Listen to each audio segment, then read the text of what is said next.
الحمد لله نحمده ونستعينه ونستغفره ونؤمن به ونتوكل عليه ونعوذ بالله من شرور أنفسنا ومن سيئات أعمالنا من يهده الله فلا مضل له ومن يضلله فلا هادي له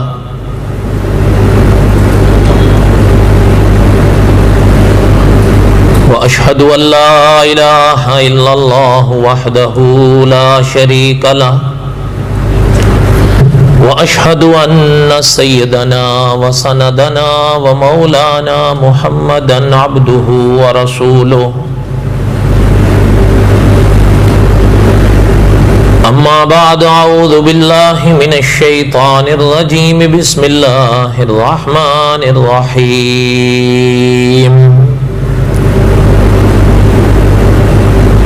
الف لام را تلك آيات الكتاب المبين إنا أنزلناه قرآنا عربيا لعلكم تعقلون نحن نقص عليك أحسن القصص بما أوحينا إليك هذا القرآن وإن كنت من قبله لمن الغافلين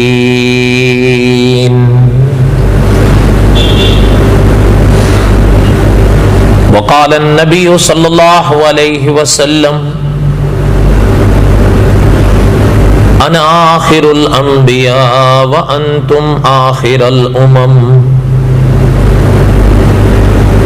صدق الله العظيم وصدق رسوله النبي الكريم ونحن على ذلك لمن الشاهدين والشاكرين والحمد لله رب العالمين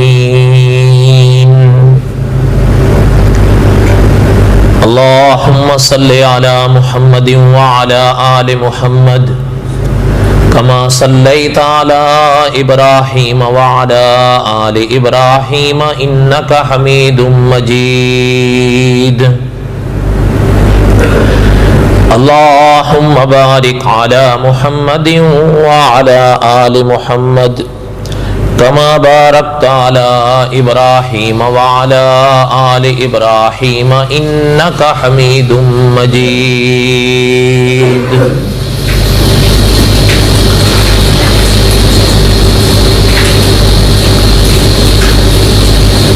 ہمہ قسم کی حمد و ثنا اللہ ذات لم یزل لا یزال کی ذات اقدس کے لیے صدق دل سے لاتعداد مرتبہ درود و سلام امام الانبیاء حضرت محمد الرسول اللہ صلی اللہ علیہ وسلم کی پاک ذات کے لیے قصص الانبیاء علیہ السلام کے اسباق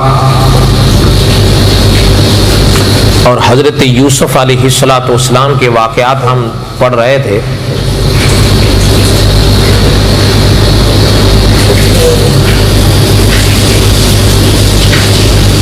آج تو بہرحال طبیعت کا ایسا صحیح حال ہے. پہلے تو یہ سوچ رہا تھا کہ قصص الانبیاء کا آج ناغہ کروں، لیکن پھر طبیعت نہیں مائل ہوئی. جو اللہ تعالیٰ کو منظور ہوگا.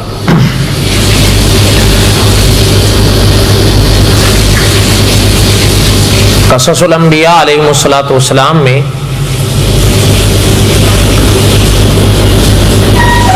بہت پہلے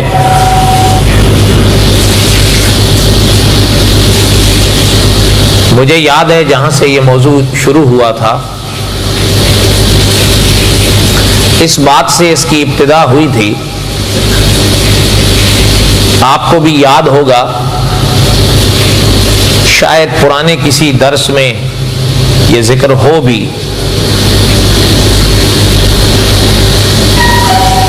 کہ عقیدے کے 3 رکن ہیں. ان ارکان پر ایمان کا نور جگمگاتا ہے.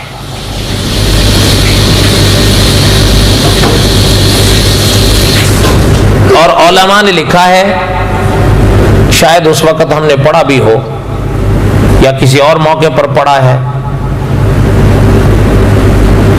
کہ ان تینوں کا ہونا ضروری ہے. ان میں سے ایک بھی کم نہیں ہونا چاہیے. وہ 3 رکن ہیں جن پر ایمان کا نور جگمگاتا ہے. اور علماء کی اصطلاح میں اسے کہا جاتا ہے الایمان بالثلاثیات، اور عام زبان میں اسے کہا جاتا ہے وہ عقیدے کے 3 نہایت اہم مسئلے،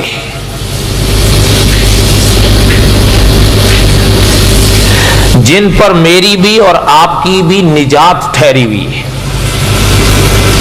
اور علماء نے یہ بھی لکھا ہے کہ خدا کے پاک کلام کو یا آپ صلی اللہ علیہ وسلم کے پاک کلام کو پڑھتے ہوئے چلے جائیں.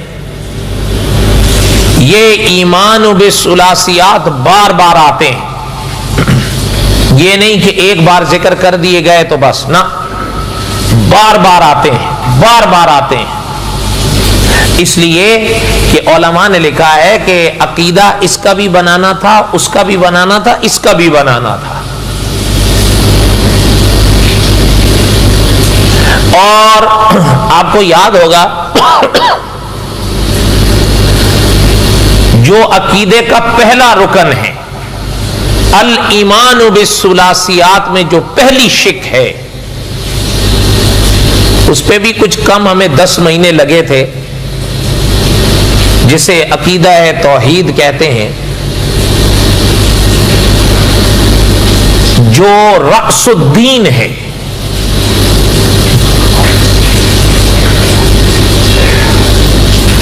پھر اس کے بعد الایمان بالثلاثیات میں دوسری چیز ہے رسالت. اور رسالت کے باب میں ہی یہ قصص الانبیاء شروع ہوا. اور اہل سنت و جماعت کے رسالت کے ابواب میں جو 11 عقیدے ہیں، مولانا ادریس کاندلوی رحمۃ اللہ علیہ کے حوالے سے وہ میں نے سبقاً پڑھے تھے. یہ اور بات ہے کہ وہ نہ ملیں، یہ اور بات ہے. اس لیے کہ اس وقت محفوظ رکھنے کا کوئی سلسلہ ایسا نہیں تھا ہمارا، وہ رہ گیا. شاید ایک آدھ درس اس میں ہو. اور اسی نسبت سے جب قصص الانبیاء شروع ہوا تو ہم پڑھتے پڑھتے آج کے اس جمعے میں داخل ہوئے ہیں. ماہ رمضان کا ناغہ رہتا ہے قصص الانبیاء کے موضوع کا. ماہ رمضان کے سوا کوشش اور خواہش یہی ہوتی ہے کہ قصص الانبیاء ہی دہرایا جائے، اس لیے کہ یہ سبق اگر اللہ تعالیٰ کو منظور ہوا، پورا ہوا، تو انشاءاللہ پھر الایمان بالثلاثیات کی تیسری قسط ہم شروع کریں گے انشاءاللہ. لیکن بہرحال وہ سفر تو لمبا ہے. تو عرض کرنے کی یہ تفصیل دہرانے کا مقصد یہ تھا کہ کل پرسوں سے سوچ رہا تھا کہ گلے کا یہ حال ہے تو ناغہ کروں، لیکن طبیعت بہرحال پھر بھی مائل نہیں ہوئی کسی اور موضوع کی طرف. اور جو ہنگامے چل رہے ہیں آپ کے سامنے ہیں، مجھ سے زیادہ بہتر آپ جانتے ہیں. دعا کریں کہ اللہ تعالیٰ ارباب حل و عقد کو صحیح فیصلہ کرنے کی توفیق دے، اور دعا کریں اللہ تعالیٰ ہمارے اس ملک کو امن نصیب فرمائے. بہرحال ایک چیز حقیقت ہے، وہ کہے بغیر چارہ نہیں، کہ قاری عبداللہ عابد صاحب رحمۃ اللہ علیہ فرمایا کرتے تھے کہ اللہ ذوالجلال والاکرام اور آقا صلی اللہ علیہ وسلم ہر شے سے مقدم ہے، چاہے وہ ملک ہو، چاہے وہ خاندان ہو، چاہے وہ رشتہ ہو، ہر ایک سے خدا اور رسول مقدم ہے۔ اور واقعتاً اگر کسی نے پیغمبر علیہ الصلوۃ والسلام کی شان میں گستاخی کی ہے تو آقا صلی اللہ علیہ وسلم کی پاک زندگی میں بھی انہیں معاف نہیں کیا گیا، صحابہ کے دور میں بھی انہیں معاف نہیں کیا گیا، اور 15 صدیوں میں امت نے انہیں معاف نہیں کیا۔ ہاں، یہ اگلی بات ہے کہ ارباب حل و عقد کے سامنے کوئی چیزیں ایسی آئیں جو انہیں مجبور کریں۔ مجبوری کے روپ کئی ہو سکتے ہیں، وہ ثبوت کی صورت میں بھی ہو سکتا ہے، وہ دباؤ کی صورت میں بھی ہو سکتا ہے، اور وہ حالات کے طور پر بھی ہو سکتا ہے، لیکن بہرحال مکتی مکائی تھی قاری عبداللہ عابد صاحب نے کہ اللہ اور اللہ کے رسول کی شان، اللہ اور اللہ کے رسول کی بات ہر ایک بات سے، ہر ایک حالات سے مقدم ہے۔ اس لیے بہرحال اس سے زیادہ تو میں کچھ کہنا نہیں چاہتا، فی الحال کوئی فائدہ بھی نہیں ہے۔ دعا کریں کہ اللہ تعالیٰ جو ارباب حل و عقد ہیں ان کو صحیح فیصلے کی توفیق دیں، اس لیے کہ یہ دنیا آج ہے کل ختم ہو جائے گی۔ حدیث شریف میں فرمایا گیا جس شخص پر موت آ گئی تو اس کی قیامت تو شروع ہو گئی۔ اس لیے ہم نے بھی جانا ہے اور انہوں نے بھی جانا ہے، اور جس نے گستاخی کی ہے اس نے بھی جانا ہے۔ تو بہرحال کبھی کبھی آزمائشیں ہوتی ہیں، دعا کریں اللہ تعالیٰ ہمارے ملک کو امن نصیب فرمائے۔ خیر، جو بات قصص الانبیاء علیہ السلام کی کر رہا تھا وہی دہرائیں۔ گزشتہ سے پیوستہ جمعہ ہم نے حضرت یوسف علیہ السلام کے واقعات کو یہاں تک پڑھا تھا کہ حضرت یوسف علیہ السلام اور حضرت یعقوب علیہ السلام کی ملاقات ہوئی۔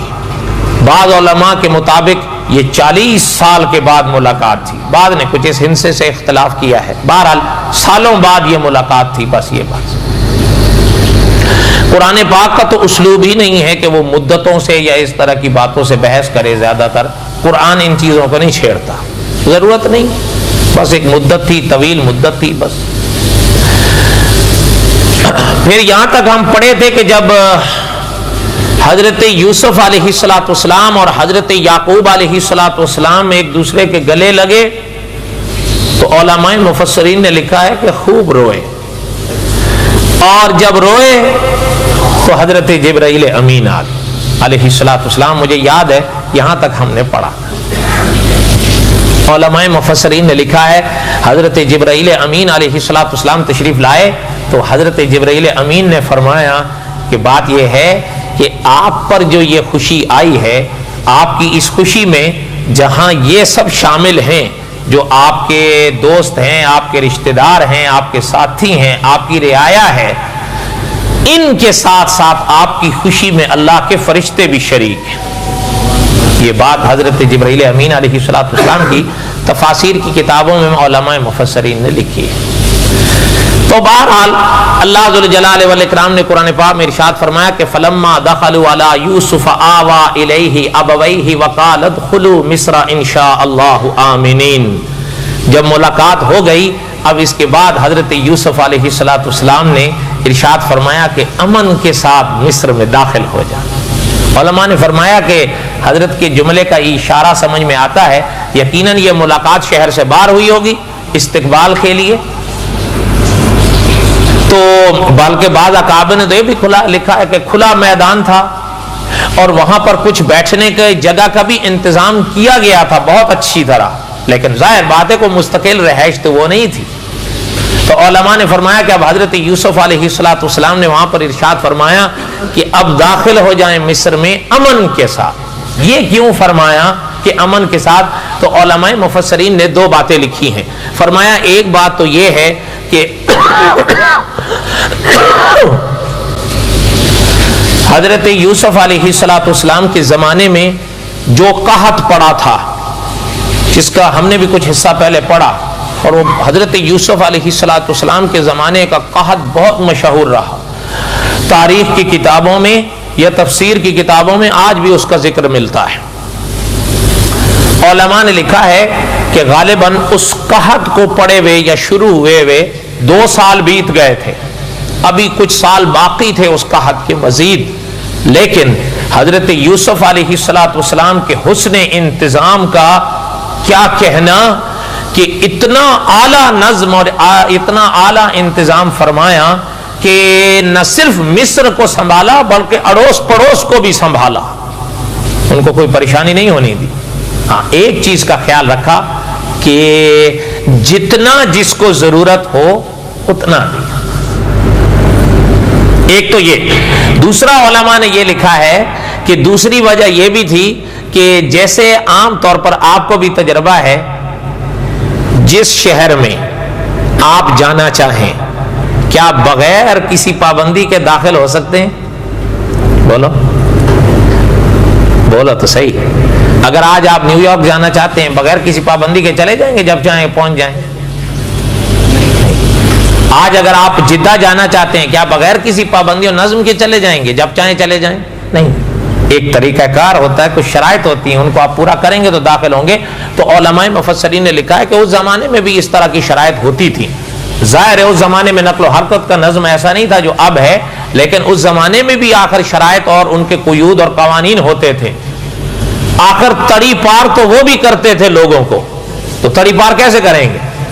یہ تھوڑا ہے کہ جہاز ہوگا تبھی تڑی پار کریں گے. ایک دوسری بات، سرحدیں آج بھی ہیں، سرحدیں تب بھی تھی. یہ الگ بات ہے کہ اب سرحد زمین سے شروع ہوتی ہے تو فضاؤں تک جاتی ہے.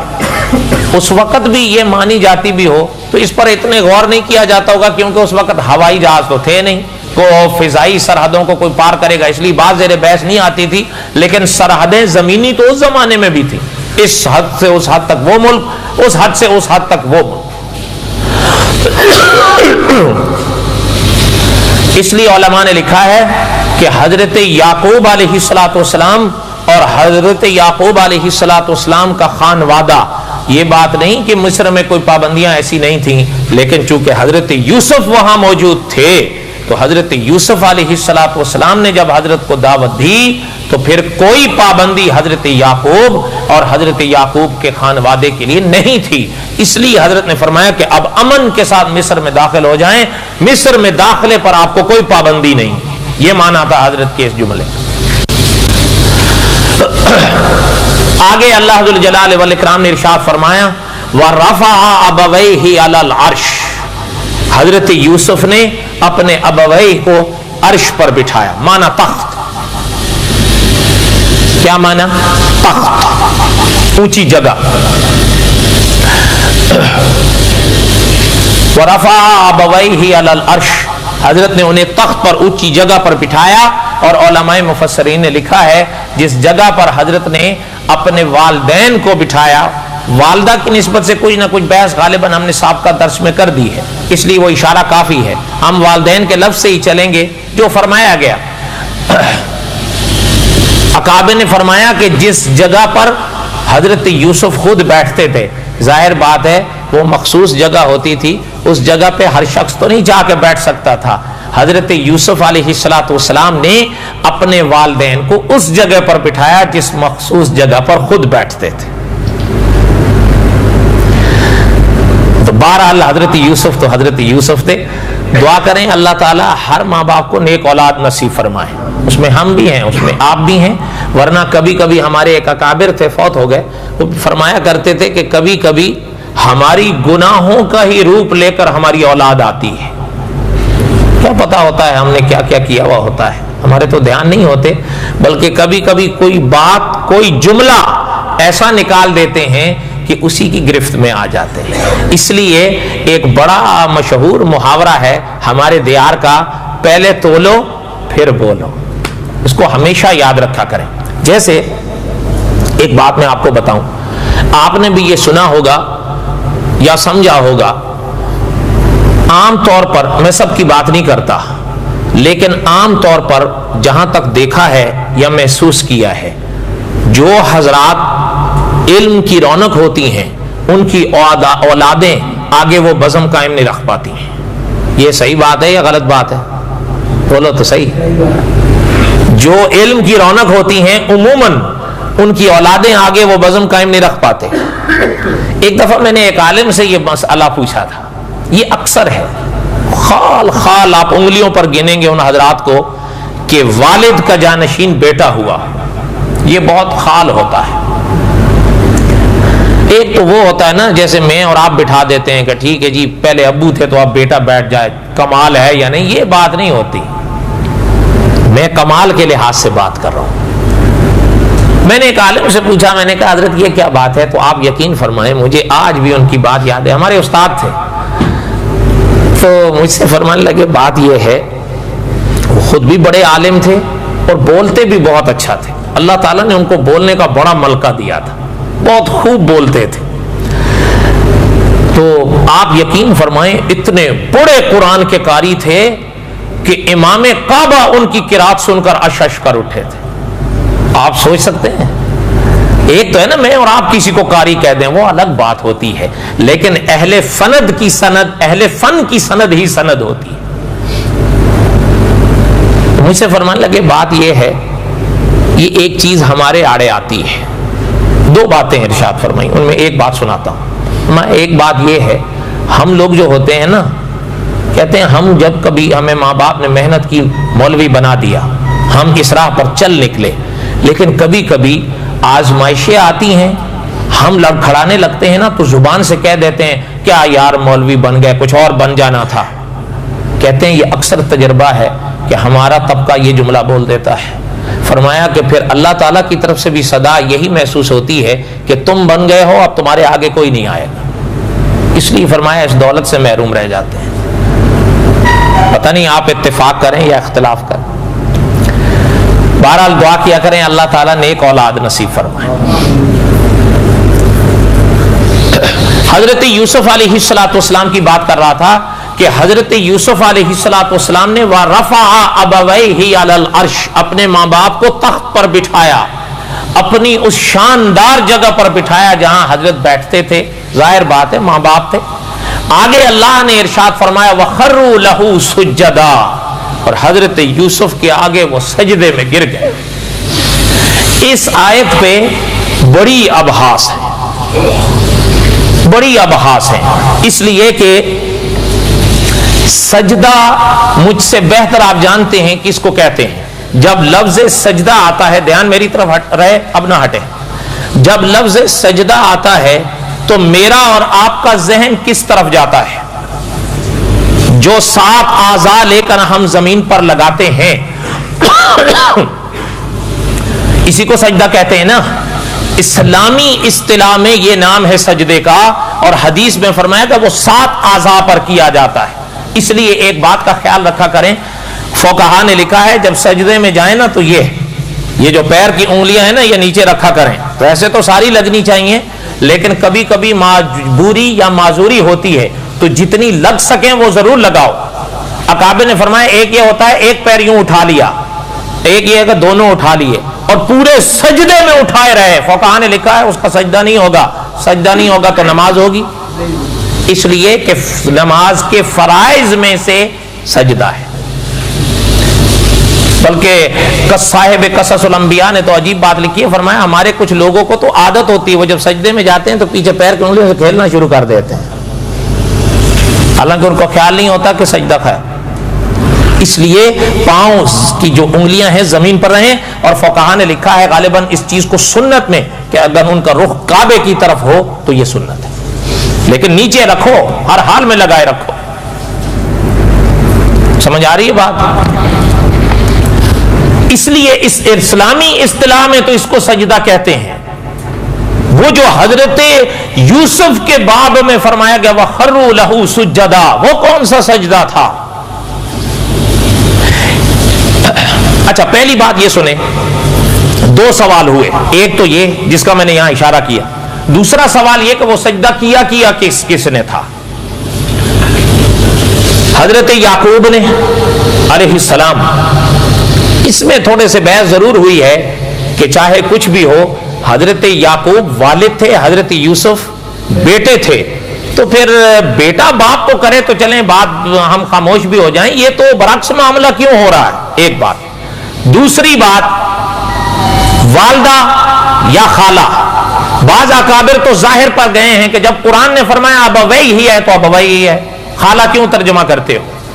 لیکن دوسرے علماء اس بات پر گئے ہیں کہ تاریخیں ساتھ ساتھ چلی ہیں، وہی تاریخیں بتاتی ہیں کہ حضرت یوسف کی والدہ کا تو انتقال بنیامین کی پیدائش کے وقت ہی ہو گیا تھا. یہ خالہ تھیں لیکن حضرت یعقوب کے نکاح میں تھیں، اور خالہ بھی تھیں اور پھر حضرت یعقوب کے نکاح میں بھی تھیں، تو بمنزلہ والدہ تھیں. تو ابوئی ہی کی بات صادق ہے. دو اور بھائی، اور وہ بھائی کتنے تھے؟ وہ 11. کتنے تھے؟ 11. وَخَرُّوا لَهُ سُجَّدًا، سب سجدے میں گرے. اگلی باتوں کا تو جواب چلیں ذکر کریں یا نہ کریں، مکتی ہے. اکابر نے اس پر خوب بحث کی ہے کہ حضرت یعقوب کا یہ کیوں ہوا.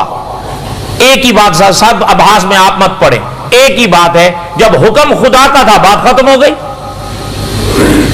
آپ خود بتائیں ذرا سوچ کے، حضرت یعقوب کو اللہ نہ حکم دیتے، حضرت یعقوب کرتے؟ جب اللہ نے حکم دے دیا تو بات ختم ہو گئی. اور یہی تو کمال ہے، جب اللہ نے حکم دے دیا تو پھر حضرت یعقوب نے یہ نہیں فرمایا کہ میں تو باپ ہوں، میرا بیٹا ہے، بس حکم خدا آیا تو بات ختم ہو گئی. اور وہی چیز سابق میں گزری ہے کہ اس نے جس نے کہا تھا میں کیوں سجدہ کروں، انا خیر منہ، میں تو ان سے افضل ہوں. علماء نے فرمایا حالانکہ مکتی تھی، افضل وغیرہ کی بات کو چھوڑو، لیکن جب اللہ کا حکم آ گیا تھا کہ آدم کو سجدہ کرو تو بس بات ختم تھی. عقلی گھوڑے کیا دورانے تھے. لیکن یہی وجہ تھی کہ اللہ کا حکم حضرت یعقوب کو بھی آیا، اللہ کا حکم ابلیس کو بھی آیا. ابلیس عقلی گھوڑے لے بیٹھا لیکن حضرت یعقوب خدا کے حکم کے آگے جھک گئے. یہی تو کمال تھا. وَخَرُّوا لَهُ سُجَّدًا، بات ختم ہو گئی. اب حصے میں افضل اور افضلیت کی کیا بات رہ گئی؟ جب اللہ نے فرمایا تو بات ختم ہو گئی. اس لیے اکابر نے فرمایا جو کچھ رکھا ہے اس پاک ذات کے حکم میں رکھا ہے. اسلام یا شریعت پیغمبر میری اور آپ کی منچاہی دنیا نہیں. خوب اس راز کو سمجھو.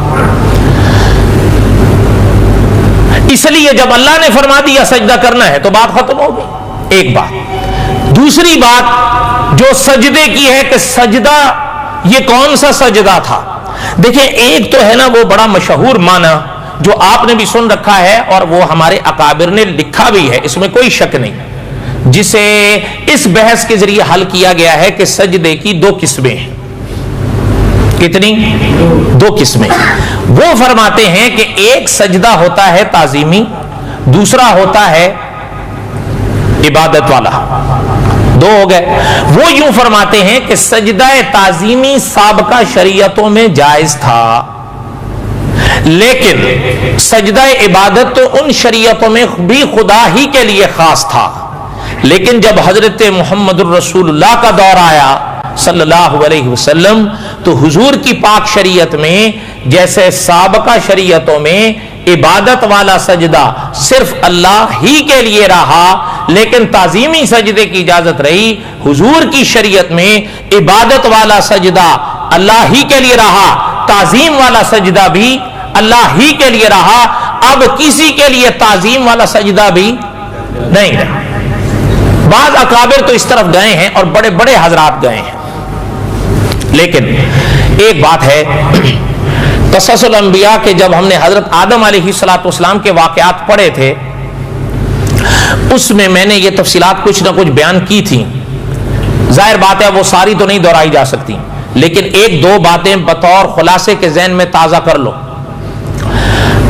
مولانا عبد الرحمن صاحب مظاہری جن کی قصص الانبیاء ہم یہ سبقن پڑھ رہے ہیں، انہوں نے ان جملوں کے ساتھ اتفاق نہیں کیا. وہ یوں لکھتے ہیں کہ اچھا یہ بات بھی بڑی باریک ہے جسے سمجھنا بھی آسان کام نہیں ہے. انہوں نے لکھا ہے کہ ایک ہوتا ہے دعویٰ اور ایک ہوتی ہے دلیل.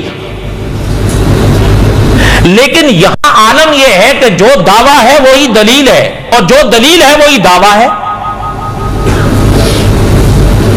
میں نے پہلے کہا ہے بات بڑی باریک جو انہوں نے لکھی ہے، فرمایا ایک دعویٰ ہوتا ہے، ایک دلیل ہوتی ہے، اس کے بعد جو مسئلہ سامنے آتا ہے وہ 2 اور 2 4 کی طرح ہوتا ہے، یہاں جو دعویٰ ہے وہی دلیل ہے۔ کیا معنی؟ وہ لکھتے ہیں کہ اگر سابقہ کسی شریعت سے یہ مسئلہ پتہ چلتا کہ ان شریعتوں میں سجدہ تعظیمی جائز تھا، پھر حضرت یوسف کا اور حضرت آدم کا یہ واقعہ دلیل بن سکتا تھا، لیکن ایسا تو کوئی حوالہ نظر سے نہیں گزرتا کہ ان شریعتوں میں یہ جائز رہا ہو۔ میری بات کو سمجھیے گا، یہ الفاظ میں اپنے نہیں دہرا رہا ہوں آپ کے آگے، یہ مولانا عبد الرحمن صاحب نے ہدایت کی چراغ کی پہلی جلد میں لکھا ہے۔ انہوں نے فرمایا کہ بات کو سمجھیں کہ ایک جو دعویٰ ہے وہی دلیل ہے، یہ کیسے ہو سکتا ہے؟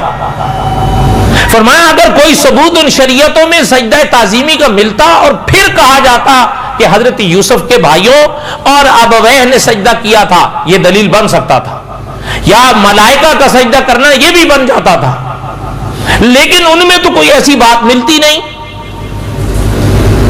تو خلاصہ یہ ہے بات کا کہ وہ فرماتے ہیں اصل بات یہ ہے کہ لفظ آتا ہے سجدہ، وَخَرُّوا لَهُ سُجَّدًا، یہ لفظ آیا نا سجدے کا، اور وہاں پر بھی آیا سجدے کا لفظ، تو اس لیے عام طور پر جب سجدے کا لفظ آیا تو جو اسلامی سجدہ ہے نا اصطلاحی، ہر ذہن اس طرف نکلتا ہے، حالانکہ حضرت نے فرمایا یہ بات نہیں۔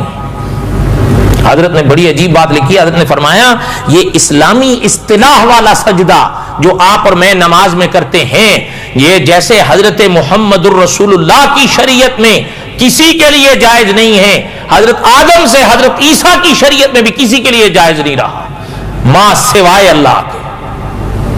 انہوں نے فرمایا یہ کوئی بات نہیں۔ ہاں تعظیم کے حوالے سے وہ فرماتے ہیں سجدے میں کوئی تعظیم ایسی نہیں ہوتی کہ بندے کے آگے پیشانیاں رکھ دی جائیں، یہاں سجدے کا جو لفظ ہے وہ لغوی معنی میں ہے، اور وہ معنی میں کیا؟ ذرا سا جھک جانا بس۔ اسلامی اصطلاح والا سجدہ فرمایا اللہ نے کھل کے لکھا ہے کہ یہ مراد نہیں، وہ تو اب حضور کی شریعت میں بھی کسی کے لیے جائز نہیں، سابقہ انبیاء کی شریعتوں میں بھی کسی کے لیے جائز نہیں تھا۔ وَخَرُّوا لَهُ سُجَّدًا، بس یہ تھوڑا سا جھک جانا، اور اس کا رواج آج بھی کہیں نہ کہیں پایا جاتا ہے، اور انہی قوموں میں پایا جاتا ہے۔ انہوں نے کھل کے لکھا ہے کہ یہ تصور بھی نہیں آ سکتا کہ حضرت یعقوب جیسی شخصیت اور پاک ذات اسلامی اصطلاح والا سجدہ خدا کے سوا کسی کے لیے کریں۔ فرمایا کہ سجدے کے لفظ سے یہ تو ضروری نہیں ہے کہ یہ اسلامی اصطلاح والا سجدہ مراد ہو۔ کوئی بات سمجھ میں آ رہی ہے آپ کو؟ اس لیے وہ فرماتے ہیں اس میں تعظیم نہیں ہوتی اس طرح۔ اور یہ تو بڑی ایک عجیب بات ہے نا، آخری بات عرض کر کے بس کروں، آپ کو بھی یاد ہوگا کبھی کبھی یہ فرق کرنے بھی بڑے مشکل ہوتے ہیں، لیکن یاد رکھیں علامہ خالد محمود صاحب نے سلطان العارفین بڑی عجیب بات لکھی ہے، فرمایا ان دائروں میں عوام کا اعتبار ہوتا ہے، اہل علم کا نہیں۔ کیا معنی یہ ہے، حضرت نے فرمایا کہ عبادت کے 3 نشان ہوتے ہیں، قیام ہے، رکوع ہے، سجدہ ہے۔ حضرت نے لکھا ہے اپنی کتاب مطالعہ بریلویت میں کہ ایک مولوی صاحب مجھے ملے تو میں نے ان سے کسی بات کے ضمن میں پوچھا کہ یہ جو 3 نشان ہیں عبادت کے، رکوع، قیام اور سجدہ، یہ اللہ کے سوا بھی کسی کے لیے جائز ہیں؟ کہتا جی جائز ہیں، نیت تعظیم کی کر لے۔ سمجھیے گا بات کو، نیت کیا کر لے؟ تعظیم کی کر لے۔ ہاں سجدہ نہ کرے کیونکہ وہ اس شریعت میں منع ہے، لیکن کرے گا تو کافر نہیں ہوگا، حرام ہی رہے گا زیادہ۔ اچھا قیام کی اور رکوع کی تعظیم کی نیت سے کر لے، سجدہ نہ کرے۔ علامہ خالد محمود صاحب نے لکھا ہے کہ میں نے اس سے پوچھا بھئی چلو باقی 2 کو فی الحال چھوڑو، یہ بتاؤ یہ جو قیام کی اجازت دے رہے ہو تعظیم کی نیت کر کے کہ بندے کے آگے کھڑے ہو جاؤ، نیت تعظیم کی کر لو، تعظیم اور عبادت میں فرق کر کے بتاؤ کیا ہے؟ حضرت نے لکھا ہے اپنی کتاب میں کہ مجھے کہتا ہے جی یہ فرق کرنا تو بڑا مشکل ہے۔ حضرت نے لکھا، میں نے کہا تو مولوی ہے، تیرے لیے مشکل ہے، تیرے ان عوام کا کیا حال ہوگا؟ وہ کیسے فرق کریں گے؟ یہ شرک کے دروازے ہیں، ان سے اپنے آپ کے عقیدوں کو بچاؤ۔ اس لیے مولانا عبد الرحمان صاحب نے فرمایا وہ کسی شریعت میں جائز نہیں رہا۔ اور اچھا یہ جو جیسے اس مولوی صاحب نے کہا، یہ تو عموماً کہا جاتا ہے کہ جی قبر پر اچھا ایک مولوی صاحب نے قبر پہ سجدے کے حرام کے لفظ پہ پوری کتاب لکھی ہے، حرام ہے حرام ہے حرام ہے حرام ہے۔ آپ حیران ہوں گے ایک بار بھی اس نے قبر کے سجدے کو شرک نہیں لکھا، حرام ہے حرام ہے، چلو جی حرام ہے۔ اچھا میں آپ سے پوچھتا ہوں، ذرا دل پر ہاتھ رکھ کے بتانا، یہ جو لوگ قبروں پر سجدے کرتے ہیں وہ حرام سمجھ کے کرتے ہیں؟ سوچنا، سوچ کے بتاؤ، وہ کیا سوچتے ہیں کہ بھئی یہ ہے حرام لیکن میں کر رہا ہوں؟ یہ آپ پہلے سوچ لیں۔ اچھا میں آپ سے پوچھتا ہوں، دور مت جائیں، ایک مشروب جس کو اللہ نے حرام قرار دیا ہے کہ نہیں پینا، ایک شخص ہے وہ حرام سمجھ کے پیتا ہے، گنہگار ہے، کیا ہے؟ گنہگار ہے۔ اچھا خدا نہ کرے ایک شخص حلال سمجھ کے پیے اور جائز ہی سمجھ کے پی لے کہ یار جائز ہے، اب بتاؤ اب کیا حکم ہوگا؟ اب بھی یہی کہو گے کہ گنہگار ہے؟ اب ایک انسان قبر پہ سجدوں کو جائز سمجھ رہا ہے، حلال تو دور کی بات رہی، جب وہ کر رہا ہے وہ حرام سمجھ ہی کب رہا ہے، حرام سمجھتا تو وہ سجدے کرتا۔ بلکہ خود ہمارے ایک عزیز ہیں وہ مجھے بتا رہے تھے، حضرت اجمیری رحمۃ اللہ علیہ کے قبر پر ہم لوگ گئے زیارت کے لیے، زیارت تو منع نہیں ہے، تو میں وہاں گئے تو وہاں لوگ سجدے کر رہے تھے، تو کہہ رہے تھے میں تو کھڑا ہو گیا، میں نے کہا بھائی میں سجدہ تو نہیں کروں گا، میں تو زیارت کرنے آیا ہوں۔ تو کہہ رہے تھے وہاں کا ایک مجاور آ گیا تو کہ میری یہاں سے گردن پکڑی، وہ دوست یہی ہے ہمارا، ان کے چونکہ بزنس ٹرپ رہتے ہیں، تو کہتے ہیں یہاں سے پکڑا کہ مجھے یوں کرتا، نیچے ہو، کہتے ہیں میں نے اس کا ہاتھ چھڑک دیا کہ بھائی میں سجدہ نہیں کرتا، تو کہ مجھے کہتا ہے تم سے تو یہ ہندو اچھے ہیں۔ اب بتاؤ یہ لوگ مسلمان ہیں؟ اس لیے حضرت جنگ بھی فرمایا کرتے تھے کیا مشرکوں کے ساتھ سینگ ہوتے ہیں؟ ہمارے لیے سارے در کھلے ہوئے ہیں، بس دعا کریں اللہ تعالیٰ ہدایت بخشیں اور کچھ اپنے بھی عقیدوں کو سنبھالو۔ میں تو کئی بار دہرا چکا ہوں، نہ میں آپ کو کام آؤں گا نہ بلکہ میں تو آپ مجھے یا میں آپ کو نظر ہی نہیں آئیں گے، اور میں جان چھڑائیں گے ایک دوسرے سے۔ اپنا خیال رکھو، اپنے عقیدوں اور اعمال کا خیال رکھو۔ میں نے بھی قبر میں تنہا رہ جانا ہے، آپ نے بھی قبروں میں تنہا سو جانا ہے۔ اللہ تعالیٰ مجھ کے اور آپ کے حامی و ناصر ہوں۔ وما علینا الا البلاغ المبین۔ سنت پڑھ